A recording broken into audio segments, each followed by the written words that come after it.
গুরুর চরণে প্রণাম জানিয়ে শুরু করছি ভাগবত কথা। আমাদের এই জীবনটাকে যদি ফুলের মতো সুন্দর করে সাজাতে পারি তাহলে এই মানব জন্ম হবে সার্থক। তো কি করে সাজাবো ফুলের মতো? অর্থাৎ যে দেহে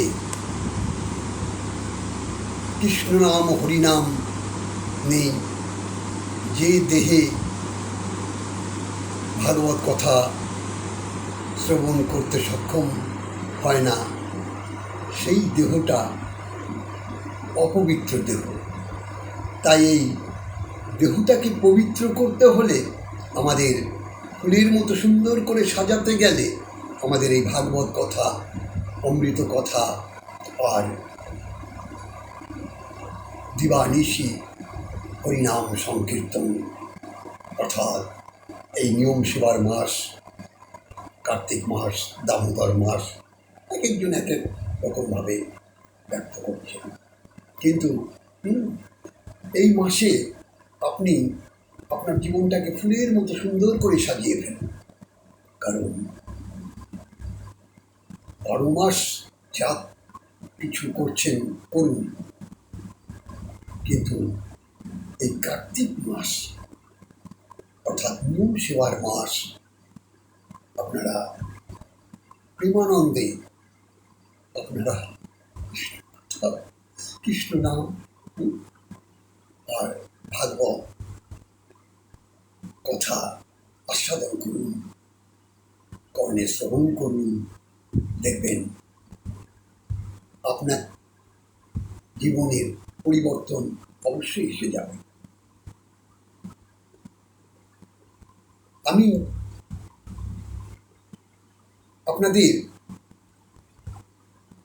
দৃঢ়ভাবে বলতে পারি যে আপনার জীবনের পরিবর্তন অবশ্যই আসবে যদি আপনি এই নিয়ম সেবার মাসটা অন্তত একটি মাস নিরামিষ আহার করুন। অনেক তো খেলেন, অনেক কিছু, একটা মাস আপনি যদি আপনাকে এই নিরামিষ সেবার মধ্যে দিয়ে চালাতে পারেন, তাহলে দেখবেন আর প্রভুর গুণগান করুন, হরিনাম সংকীর্তন করুন, আর ভাগবত কথা দিবানিশি কথা প্রতিনিয়ত ভাগবত কথা শ্রবণ করুন। দেখবেন সুন্দর করে আপনি এমন সুন্দর সেজে উঠবেন যে আপনি ভাবতেও পারবেন না। সত্যিই তো পরে আমার মতো এই ক্ষুদ্র মানুষটির কথা মনে রাখবেন যে না, ওই বাবাজি বলেছিল একটু, কথাটা একেবারে অসত্য নয়, মিথ্যে নয়। অর্থাৎ কলিযুক্ত স্বল্প আয়ু অন্নগত প্রাণ, নিশ্চিন্তে একদম নাম প্রেমে ডুবে থাকুন। দেখবেন কৃপা হবেই হবে। কৃপার জন্য তো তিনি বসেই আছেন, কিন্তু একটু তাকে ডাকতে হবে। হারাধে গোবিন্দ, আকুলতা চাই। সকলেই তো ডাকে, সব ডাক কি ওখানে পৌঁছয় না। কারণ বলছে আকুল প্রাণে ডাকতে হবে হারাধে গোবিন্দ। আকুলতা ছাড়া